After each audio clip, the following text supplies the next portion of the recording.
Hello, everyone, and welcome back to the Sound Lodge podcast, also known as the Lodge podcast. Welcome. How are you guys doing today? That's what I wonder. I'm curious as well. But I'm not really that curious, honestly. Just kind of saying that for pleasantries. Yeah. But we got some big, exciting news today. Some huge massive, gigantic, gargantuan news. Very exciting stuff. Yeah, because we have merch now. It is officially released and available for you guys to go rock it, to don your own merch. Mm-hmm. And as you can see, Coleman's wearing, if you're listening with just audio, you can't see, but Coleman's got the hat, the Sound Lodge corduroy. Yeah, no, that's not happening. Currently, Coleman's rocking the Sound Lodge corduroy cap, which is very stylish. It is very stylish. As well as the shirt that you can't get. Yeah, the black shirt is currently being washed, so I had to rock the white one, which y'all can't get. Yeah, that's unavailable. But you just can imagine get the black version of that. invert it. Though. Yeah. We'll get our editor to invert the colors. Yeah. Which is me, and I won't do it. So, never mind. Yeah, not happening. But I'm currently rocking the Welcome to Sound Lodge That shirt is so cool. But yeah, so if you head over to soundlodge.net right about now, you can purchase your very own merch. There's also a hoodie, which is one of the comfiest hoodies I've ever owned. Yeah, that hoodie looks so cool. Yeah, and totally unbiased too. I think it's actually we made some good stuff. So no, this is a big deal. We've been working on this for 2 months. Yeah. Like nonstop for 2 months, but we've kind of been working on the merch for like a year. Yeah. We were expecting to get the merch up 2 months ago. Yeah. Well, it's funny how it started too, because we started and we were like, we're going to make everything ourselves. Yeah. We're going to package it ourselves and ship it out ourselves. And then it was just like, all right, we're not doing that.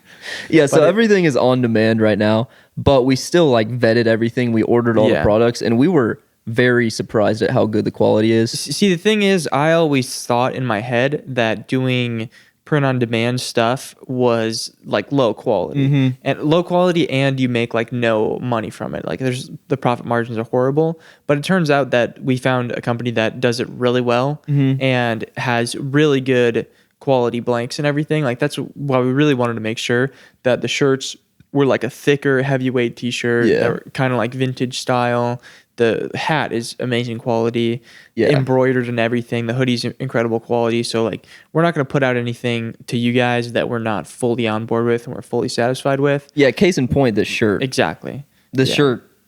I really do like this shirt. I love the white design, but the t-shirt wasn't the right vibe. I think we already talked about this on the podcast, but we did. But it just goes to show that we're going to only put out stuff that we're happy with for you guys and stuff that we're actually going to wear. Like I wear this shirt like 4 out of 5 days of the week. You've been wearing that hoodie a bunch. This hat has always been on my head. Yeah, exactly. I would have appreciated this right after we shaved the heads, but yeah. That would actually be a great way. Like guys, look, we shaved our heads and now you're never going to see it because we have Sound Lodge hats. Yeah. But yeah, so no, also exciting. Very big point is this merch is only live until October 1st. Yeah, I forgot about that. That's huge. So they are limited time. Right, yeah. All of our drops ideally are going to be like limited release. And then after October, we're going to have a different line of merch that's going to be exclusive, only available for that period of time as well. But it's going to be very exciting. So stay tuned for all the merch drops and everything. And we're excited about this. And we're actually probably going to have a little channel in the Discord for merch. So if you get merch, send a picture in there and we'll give you guys a little shout out. But anyways, enough talking about that. We have some questions from you guys here today. There is 3 from the Discord, 1 from the YouTube. So the first one is from Ratty, and he asks, are any of you guys signed to a record label? And if not, would we ever sign to a record label? That's a great question. What would you say? Well, the first things first, no, we're not signed to a record label. Yeah. That's the preliminary part of the question, which I think is kind of the foundation of indie music. You know, when it really comes down to it, you say indie and it doesn't really mean anything. It's like saying singer-songwriter. Like it's not a real genre, but it just encompasses a ton of different things. And indie, when it comes down to it, means independent. You know, that's where indie comes from. So being an indie artist really means that you are independent. You don't have a label at the core of it. So I think we're fully aboard the whole indie train where we're like, whether it's indie rock or indie pop or whatever, we are no label all the way. But you can answer what you think. Would you ever sign to a label?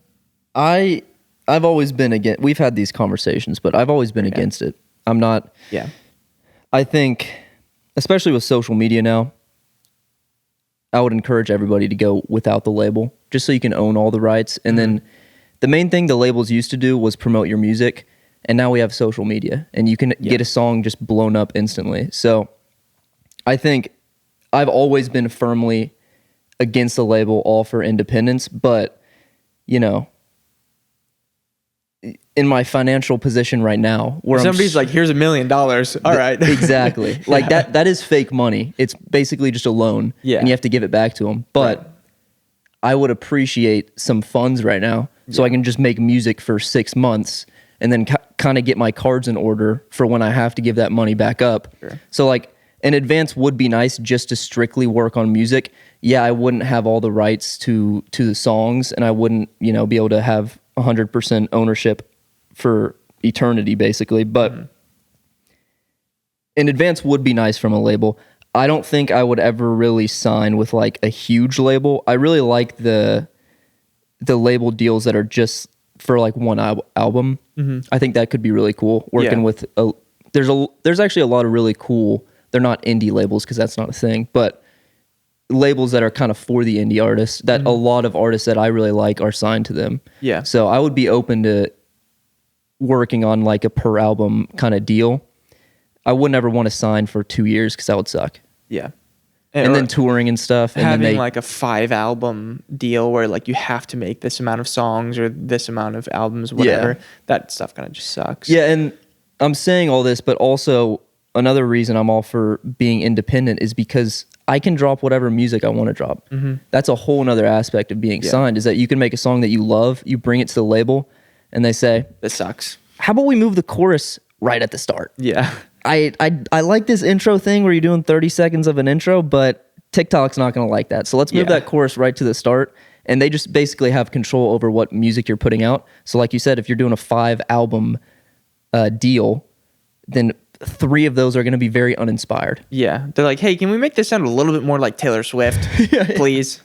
That's what's selling. I'd go look for a bridge. Yeah. No, dude. I mean, the thing is, I 100% agree. It's about, to clarify for people who don't know, the thing you're talking about where it's basically a loan, the way that most record label deals work is that they'll say, hey, here is $500,000. We're going to give this to you, and this is going to fund you making this amount of albums or songs or whatever for us. But your royalties and what you make off of that music, it has to be paid back to us. So you basically don't see a dime off of the music that you make. So when you're making this music, they give you this money, but the streaming that you earn is being taken off of that money. So it's really, you're just paying back a loan, like you said. So that is, it's fake money. It's kind of like a thing where artists that are in a position like us, like you're saying, where we're like, well, it'd be nice to have some money, they just take advantage of that essentially. And unless you are like one of the top earners on the label, a lot of people never pay that back. You know? So you're just like forever like enslaved by like UMG or whatever, No, totally. And you can kind of play devil's advocate and be like, labels are helping out a bunch of struggling artists. They say most of the artists that they sign don't actually bring a profit to them. But that mainly just means that they don't really care about an artist until he breaks through some threshold. And then they're like, okay, let's start thinking about this guy and let's actually get some more promo on this dude.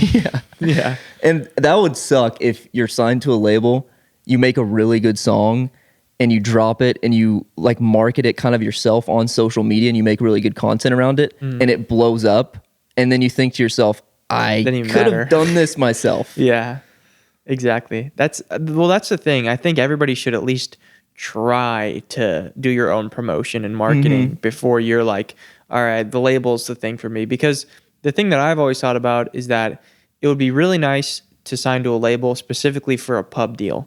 That would be what I would be on board with, or like just solely for like promotional purposes, not having to do that. And where they can be like, okay, we're not going to pay you money, but you can put out music and we'll upload it for you. We'll do all the, like, we'll make a billboard for you and put it on, whatever, put it in Times Square, that kind of stuff. That would be fine with me, doing it where they don't have any like creative control. Because that's, like you said, the other big thing is I would never sign to a label because I don't want to relinquish the creative control that I have. Because even small stuff, like I don't want some guy in a fucking office who's like, wow, I don't really like that effect you put there. We're gonna need to take that out. Yeah. We're gonna need to move your structuring around. It's like that's just not something I want to be involved in, you know? Yeah. Yeah, what we were saying earlier about like billboards and stuff, there are some things that labels just, that's what a label is. They have so many connects. And they would bring some value to you and me. Like, Yeah. for instance, getting us on the radio.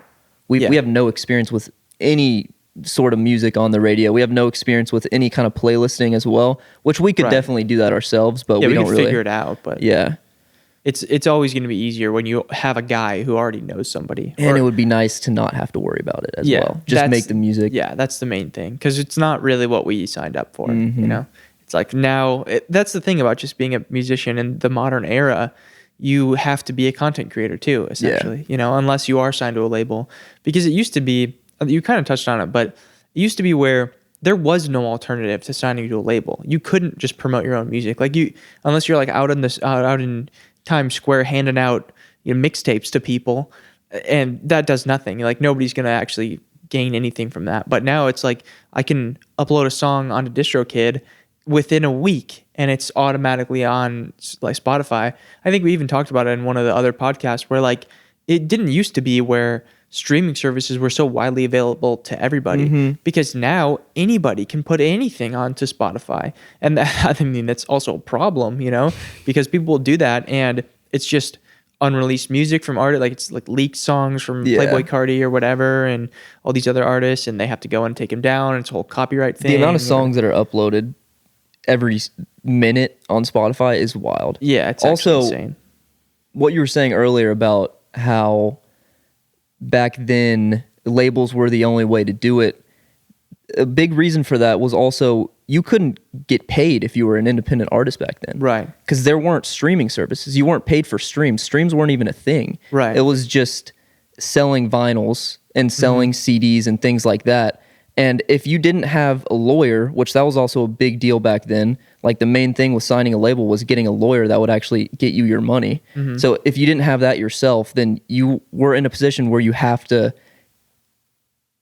sign with a label to actually get paid. Because you can't just, unless you're bringing a bunch of vinyls to a record store and sell them yourself. Gonna press your own vinyl and then be like, hey, CD store, here's 30 vinyls that I printed. And they're like, what? Nobody even knows who you are. They're gonna grab the Michael Jackson record over yours. It doesn't. That's part of why promotion's so big too. But The more you think about it, the more you realize we have it nice. yeah, That for we sure. can actually make money from music ourselves. Yeah, I mean is why it's so hard for older people to understand what we do in general, because we've had this conversation before, of course, but people, when you tell them, oh yeah, like I'm a musician, they're like, yeah. All right. All right. You're a musician. What are you in, like a metal cover band? You play like every 2 weeks at the local bar. But the thing is, like, the territory that we have kind of opened up and pursued our whole career in is something that is so new and has only really existed. Honestly, I wouldn't even say in the last 10 years. It's really only become like a thing in the last like 5 years, where you can make music and make tutorials and make content online and actually be successful from it. So it's an extremely new thing, and it's hard for people who are older to understand, because their whole world before that was just records and CDs and cassettes and stuff.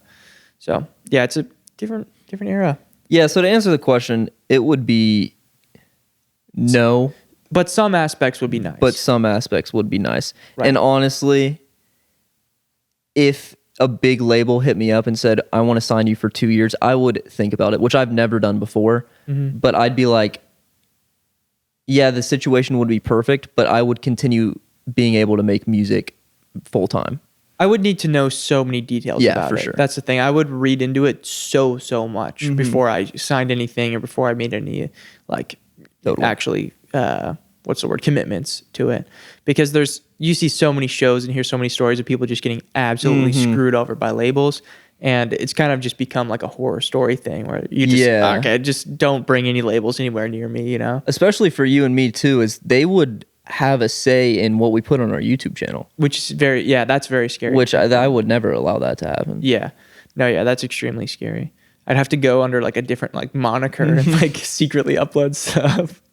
Yeah, no, my answer is probably no. Yeah, same. My answer is probably always going to be no until something huge changes in the music industry, I think. Like if UMG hits us up and says, Yeah. we really like what Park Rangers is doing, we want to sign Park Rangers, it'd be pretty cool. I'd sell my soul. All right, I'm selling my Yeah, soul. yeah. I'm convinced. Yeah. No, that was a good question. From the YouTube channel, I Am Jace asks, when did you guys realize you could actually start doing music full time? I want to hear what you got. What you got?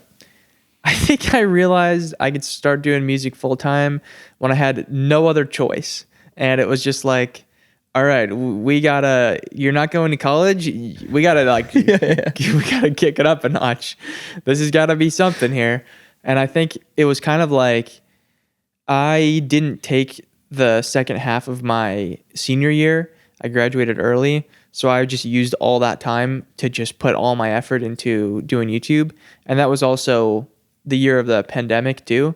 So it was kind of just the perfect storm where more people were online and learning how to make music and everything. And so I got a pretty big flood to my channel. And then I actually started being able to bring in like a check every month from YouTube. And I was like, okay, this is cool. I'm making actual money from these little internet videos I've been making. And then I kind of just started going absolutely ham with it and just branching out into other like avenues and stuff. And then at that point, that was like the first spark of like, oh, okay, this can go somewhere. You know? Yeah. I got the ball rolling now. I need to keep it up. So I think that was really when I realized, is just fresh out of high school, being like, whoa, there's nothing after this now, you know? Yeah. Like unless you go to college, then if you go to college, it's another like 4 years of padding. But for me, I didn't have that. So it was kind of just like, here we go. You're thrust into having to do something. Yeah, that's a good answer. Yeah, I feel like both of us, we didn't have a moment where it was, okay, I'm going to quit my job and now I'm going to do YouTube, you know? So there wasn't a very obvious moment where, okay, I had a full-time job, now I'm doing YouTube, I'm deciding to do this. Right. My situation kind of, because I basically dropped out of college, but like I went to one college for 1 year and then I went to another college for 1 year and then I was like, I'm moving to Nashville. And to answer your question, it would be way too soon. Because I was in no position to drop out of college and move to Nashville and start paying rent. Yeah. Like I had 20,000 subscribers on YouTube, which is just the dumbest thing ever. Just because you realize you can make a living from it doesn't mean you should right then. You know, maybe you should give it a little bit more time. Yeah, I want to warn everybody not to do that, but at the same time, it has led me here. Sure, yeah. So- and also it's like, I would also, if somebody was like, hey man, I am thinking about packing up everything I own and moving halfway across the country into, you know, something that isn't really totally sure. You don't really know anybody. You don't like, there's no guarantee that you're going to like be successful or anything. I'd be like, yeah, that's a horrible idea. You probably shouldn't do that. But then again, that kind of stuff is what's going to lead you to where you want to be in life, you know, and maybe not even where you want to be in life, but it's going to create your life story in a unique and interesting way.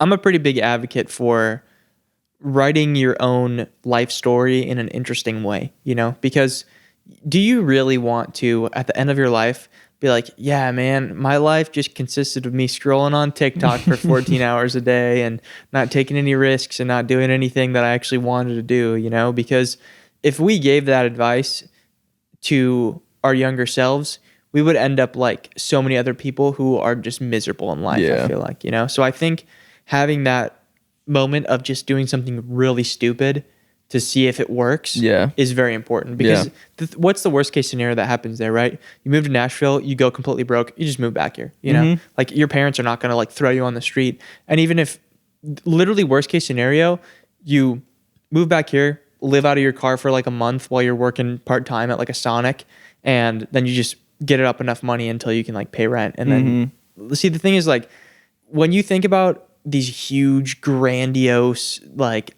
scale things that are chasing your dreams and everything like that, they're really not that scary because there's always some sort of other option. You know, there is always a plan B. Even if you don't make a plan B, there's always something else that you can do. And there's always like kind of like a safeguard to most of these things.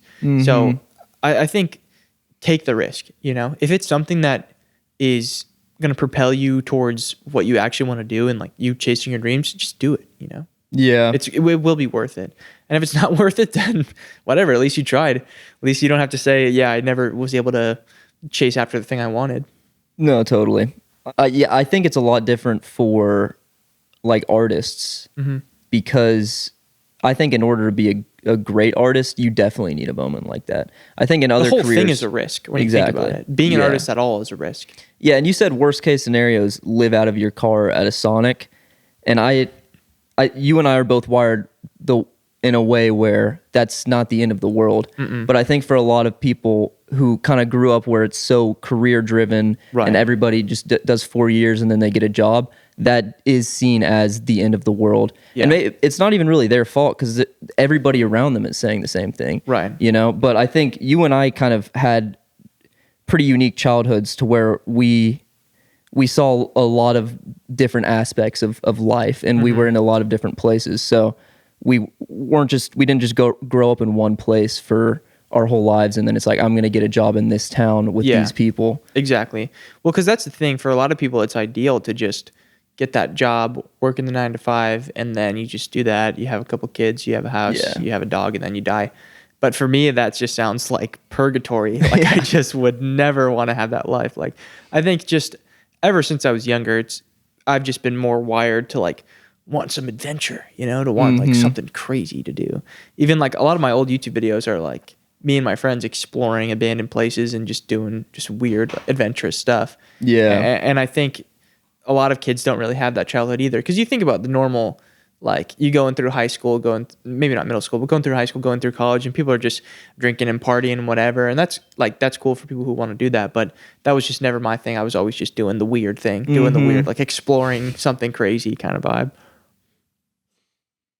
But yeah, no, I think that's true. For a lot of people, they think that living out of your car or you know, having to move to a bad part of the town for a while is the end of the world. But I think the way you have to think about it is that there's going to be ups and downs in whatever you do in life, whether you're an artist or whether you're working a 9 to 5, there's going to be low points and there's going to be high points, and you can't appreciate the high points without the low points as well. But if you think about that, you know, let's say that scenario, right? Like you're just living out of your car.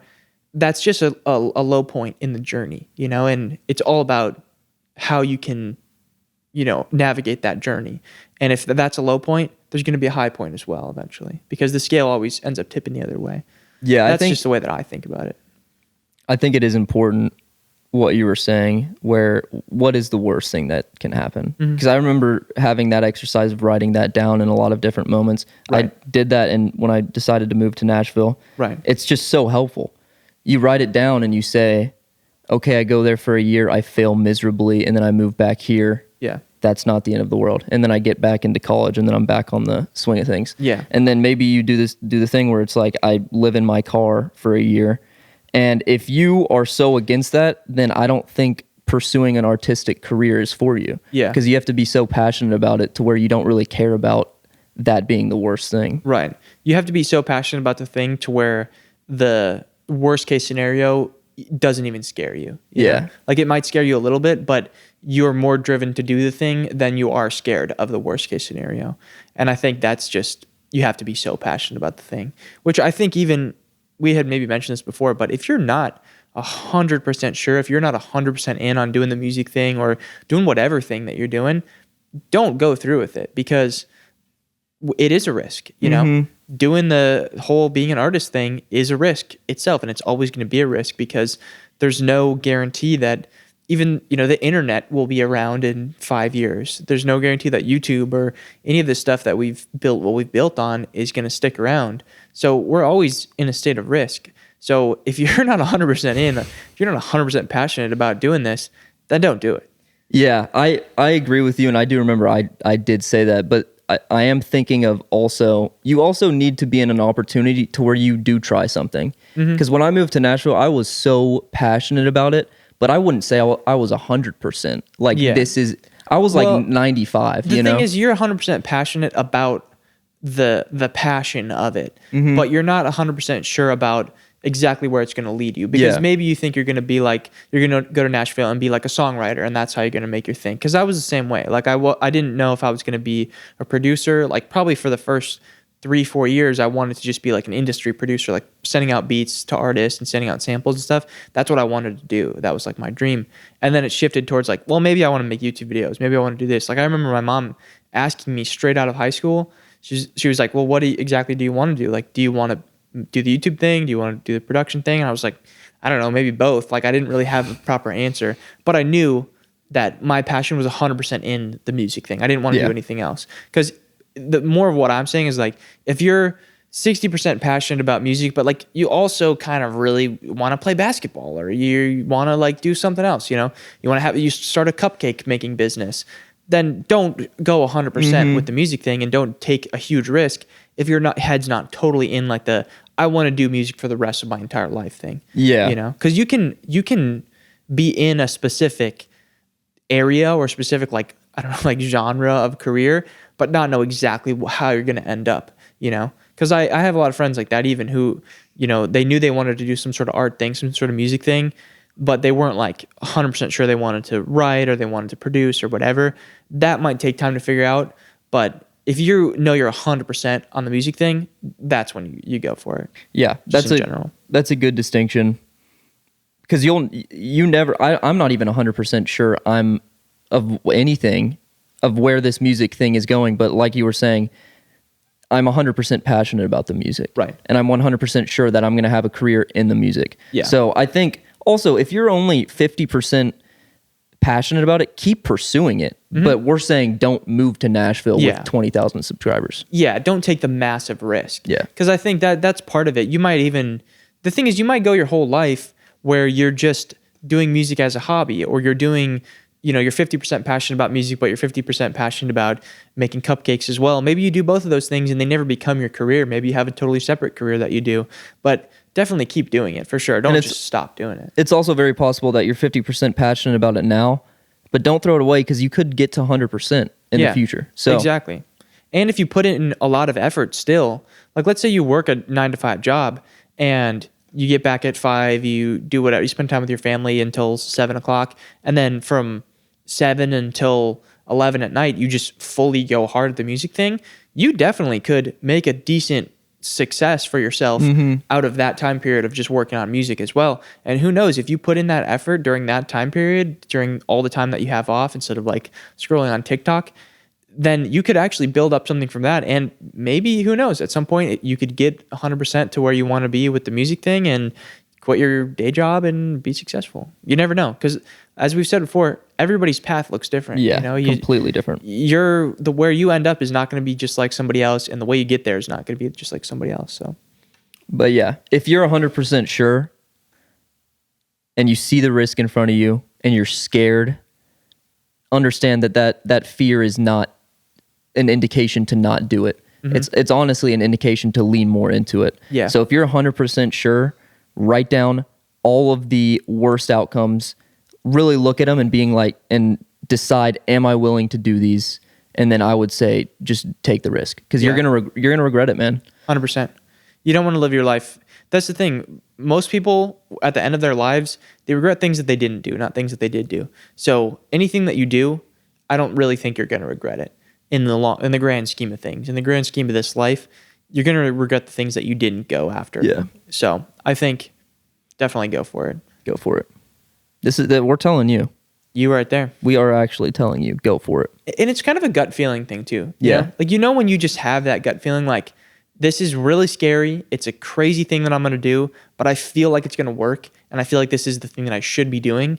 If you have that feeling, I don't want to say 100% of the time go after that feeling and, follow your gut. But a lot of the time, that is what you should do. Oh yeah, for sure. The intuition. Exactly. Anyways, good question from I Am Jace. The next question is from the Discord. It's from Normie. He says, when is the next Park Rangers song coming out, and what are our plans for the future of Park Rangers? That is a great question. That is a good I can answer this one because it is mostly my fault. As the mixing and mastering engineer, our engineer is working on other stuff right now. So Yeah, our engineer is out of the office right now. yeah, he's trying to figure out how to stay afloat financially. Yeah. But yeah, we have 2 songs that are very cool, fully written. Yeah. We have one song that is 70 Almost fully yeah. produced. Yeah. I think it's fully. We just need bass. Yeah. So it's like basically 70% done. I just need to mix the vocals and slap on a master. But that song's really cool. I think my favorite song is Fire Escape. That is actually my favorite song I've ever made. It's We really made it good. together, but we've ever made. Yeah. No, I'm actually really excited to produce that. And I think the direction that we're going with Park Rangers is all very similar sonically, which Which is so cool. I'm really glad about that. I'm glad that we're at a point where we can do that with all live instruments and everything. Because that's such a cool thing that I was thinking about later on. The fact that we made that Park Rangers song, we made Phases with 100% live instruments.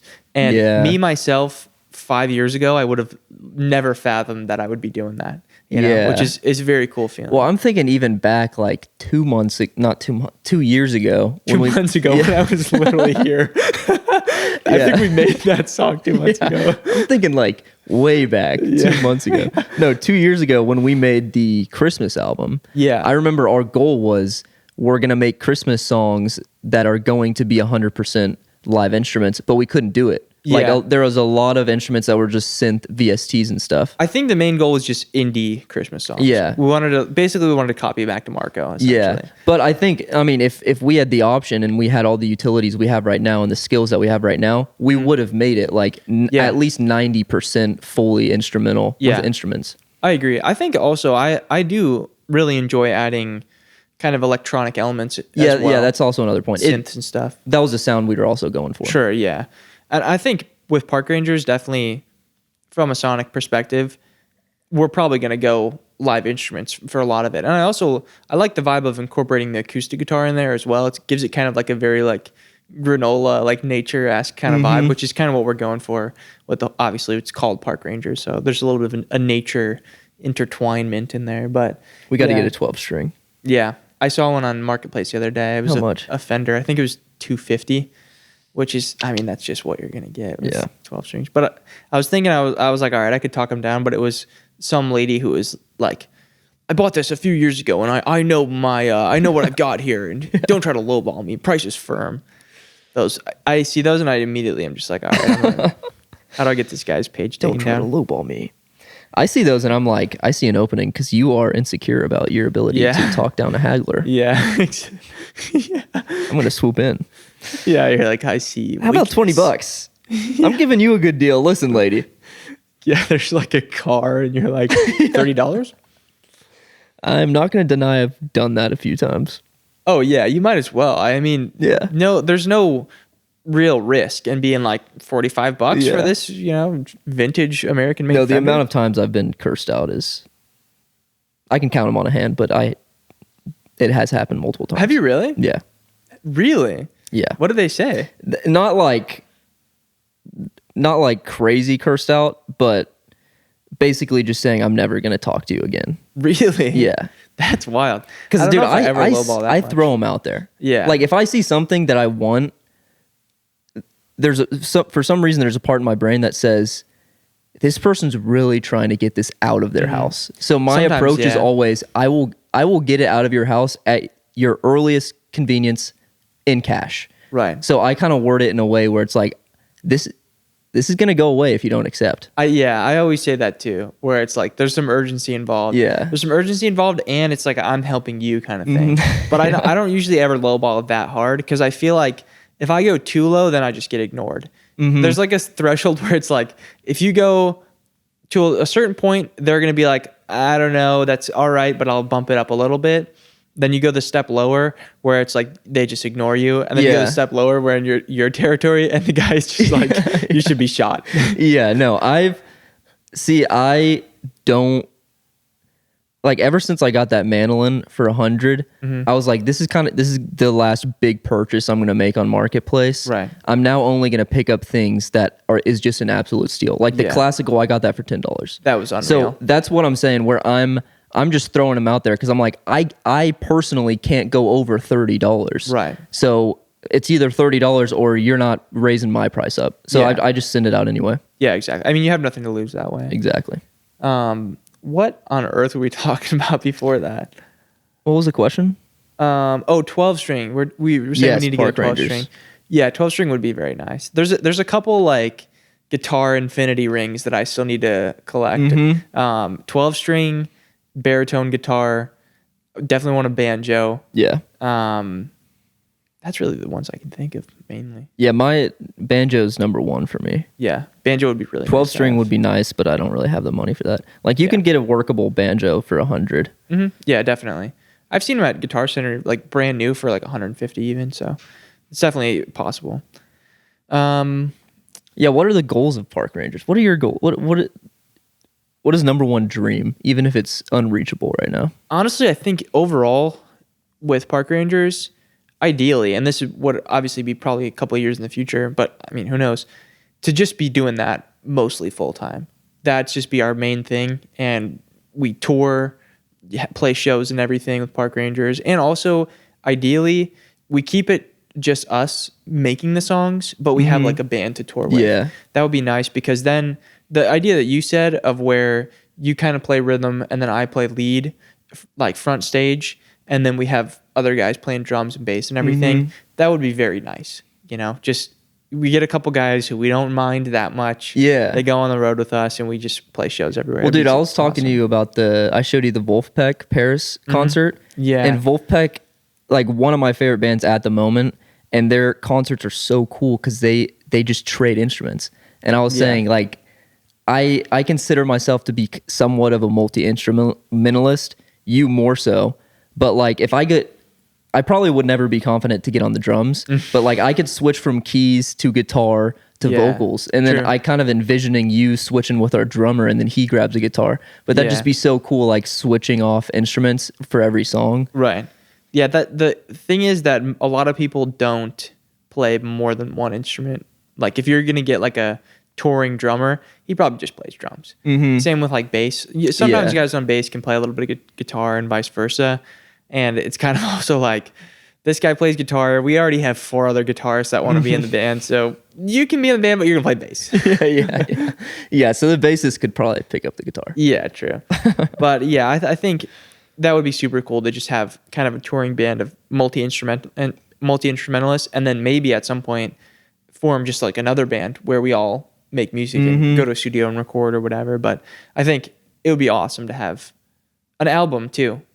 Yeah, no, I totally agree with you just with the whole vision. Like I think if I'd want one of my 7 artist projects to blow up, it would be Park Rangers. Yeah. Because I feel like Park Rangers has the most potential. It's way more like a legit kind of artist profile. I Yeah. mean, it's a straight up band, and we're one of one with the songs because Phases is one of my favorite songs we've ever made. Right. So yeah, ultimate dream would be definitely touring full-time band, going to studios, making songs.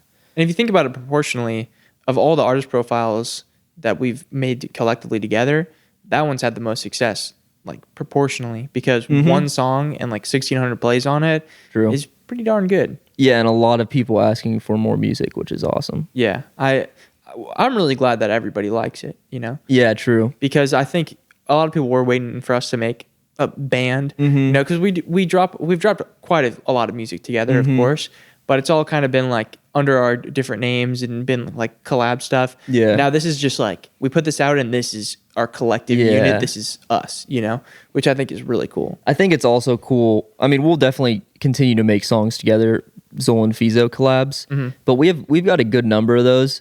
I think it's cool that we're like, I just dropped a solo Zol song, which I haven't done in a while, and then I don't know if you want this on the podcast, but you're making that instrumental, which would be really cool for Fizo. So like you're kind of going in your own lane with Fizo. I'm going in my own lane. We have Share the Stars, which is going to be a collab song. Right. But I think bringing those into more kind of singular just single artist projects, and then having phases be the outlet where we make the music together. Yeah. And I think that's the best case scenario because those songs are exactly what I want to make. Right. You know? Yeah, exactly. And also, then the thing is, like you said, we have the opportunity to do collab stuff if it sounds different sonically from Park Rangers and everything, which is really cool having that we've got opportunity. 3 projects, either Still Coleman, Zoll. We have 4. If we make an EDM song we got nowadays. Yeah. Yeah, We've got so quite a we're lot chilling. of avenues. We're chilling. Yeah. And so, yeah, the final question here is from Ratty again. And Ratty. he said, would you rather take on 2 lion-sized rabbits or 20 rabbit-sized lions? 2 lion-sized rabbits. Oh, dude. Lion-sized rabbits are going to destroy us. Rabbits Really? are ferocious, I feel like. Really? Well, they got claws, Do they? don't they? I don't know. I know they have the buck teeth. Yeah, I feel like their teeth is definitely going to do some damage. 20. Depends on how aggressive they are. Because if they have lion mannerisms, yeah, for sure, they're going to destroy us. Yeah. But I think that they probably just have rabbit mannerisms. And they're I'm like, thinking of how if fast a rabbit provoked- is, though. Yeah, imagine Like- them jumping and just crushing you. Yeah, like height with jumps and just they're so fast. Yeah. You put them in line form and they're definitely going to. I feel like they would just crush me. I think 20 lion-sized rabbits would still definitely do some damage because they would probably tear off your ankles by the end of Yeah. the match. Yeah, but you true. could always just grab one, slam it on the ground, and then just do that 20 times. Exactly. And you can also kind of just stomp on them too. Yeah. Like you could jump and do like a double stomp kind of thing. Yeah, I'm taking the little lions. Yeah, I think I'm going to go with that too. Just because it's would be so much more difficult just in general, any animal to take down a large animal. Yeah, and 2 of them. Yeah, whether it's a harmless animal or not, it would be just so much more difficult, and you would honestly need some sort of external like weapon or something. Like I can't punch a gigantic rabbit to death, but I can punch a tiny little lion. I'd still take the little lions over 1 lion-sized rabbit. Really? Yeah. Honestly, yeah, I think I would too. Just because it's so much of an undertaking to take that thing down that it would just be way easier. Yeah. Yeah, I think good question, but I think that's a pretty. I usually go for the little guys in those questions, Yeah. those circumstances. I agree because I feel like I can go with the endurance route, where I can just take on a bunch of them at once. Like even if there was like I would honestly probably take like 100 over. I don't know. See, I'm 'Cause thinking about think how they're this big. I'm thinking about 20 of them though, and I think there is a possibility where they do take me down because they would just climb up all over me, and there's 20 of them. I don't think lions can climb that well though. It's good. This is a good debate. It is. I mean, I'm definitely still taking the little lions though. No, but I think even 100 you could. Because if you just straight up kick all of them in the face, you're just like straight up NFL kicker punting these lions, these tiny little. Yeah. Because a 100's a lot, rabbit though. size is like this big, Yeah, multiply that by 100 though, Yeah, and you're surrounded. yeah. If you're surrounded, I mean, it's gonna suck. You're gonna get hurt for sure. This is not a good situation. No, matter definitely what. not. Like, it's honestly, it's like basically 20. If we're going 20 aggressive cats, basically 20 aggressive domestic cats. When you think about it, because that's basically the size that they're going to be. So if you can destroy 20 cats, that's kind of the thing. Yeah. Because that bite is not even because you think a lion is a very ferocious animal, but when it's shrunken down to the size of a rabbit, that mouth is this big. It's gonna hurt, but it's not gonna be it's not gonna tear your arm off. Yeah. I think you'd reign victorious, but there'd be some damages. For sure, yeah, you're getting messed up. I think if you're facing the rabbits, the giant rabbits, you're gonna take much less damage, but it's gonna be much harder to kill them. Because I don't think they're doing that much damage to you. Realistically, rabbits are pretty harmless. You're getting more damage done to you from the 20 lions than with the rabbits, but it's going to be so hard to take down the rabbits. That's a good question. This is what the podcast We're a music is turning podcast, into. guys. Anyways, yeah, so the final thing that we have to answer is the question that we asked you guys from the last episode, which was, do you think that there's something special, something innately special about songs that blow up, or is it all just promotion and luck, basically, was what we asked you guys. And the majority of you guys said you think it's promotion and luck. versus something special. But a lot of people said they think it's both, but promotion does have a little bit more, play in that scenario. Zombie X Leader says it's hard to choose between the two because we see a lot of songs blow up from TikToks these days. But as much as he hates to say it, he thinks that it's more promotion and luck. But it's kind of a battle of what you know to be true versus what you want to be true. Because you do want to be like, yeah, there's something special about it. Yeah. But a lot of it is just promotion. Yeah. But also, another thing he says here is that if a song is really, truly special, it'll still get attention, but it's just not going to get all the attention it deserves as if it were to be promoted well, Because I think that's a big thing. Like, if your song is really good, you're doing it a disservice by not promoting it. Because as much people as possible should hear that song if it's really good. And if you're not promoting it and you're like, well, it's just, people are going to, if I make good music, people are just going to find it, Even though that's just not the case anymore. Like, it used to be kind of like that, but it's really not. There's so much music out there that if you make incredible music, people may never come across it. So you are doing a disservice to yourself and to that song to not promote it as much as you can. Yeah. No, I agree with everyone that I think it is sadly more promotion. But like we said when we asked the question, it's definitely both. And, they definitely both help. Right. The preliminary thing is that you have to make a good song to start with. Yeah. Because if you don't have that, the song has to have some degree of special something to even take off and get traction. I think they both, not both. I think only the bad song that's promoted like the hell out of it, that has a threshold. Because I think just immense amount of promotion, like there's only going to be like millions of streams on a song like that. That's not good. Right. I think it's easier to get it up there, but a really good song that doesn't have much promotion, any really good song really has no threshold for the amount of streams. Like that could get up to 1 billion. Right. That could get up to multiple millions, but it just needs to get that. It's like a spark. It really just needs to catch fire, and then natural promotion will take its course. Right. It's kind of like, going with that theme, it's kind of like one of them is the gasoline and one of them is the spark. The rabbit and the turtle. You got to type have vibe. both of them and it'll blow it up. But if you don't have one, you can only get so far. You got to have both of them. I totally took that note. Totally different. You said gasoline. I don't said know the rabbit and the turtle. You're talking about the like tortoise and the hare thing? Yeah, you were talking about the relationship between them. I was talking about the race between them. Yeah. I get what you mean now. Yeah. We just said You were like totally different gasoline and the analogies. spark. I'm like rabbit and turtle. Yeah, I got you. I know what you're saying. Just coming up with like a random like idiom for something like raining cat. It's raining cats and dogs out there, isn't it? Like, what? What does that mean? No, yeah. So we need a question now for the next episode. I've got a good question. What's your I'm question? really curious because I know it happened for me. I know it happened for you.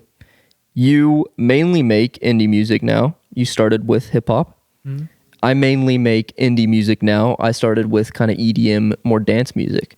So my question to y'all is your main genre that you are making the genre that you started out with? That's a good question.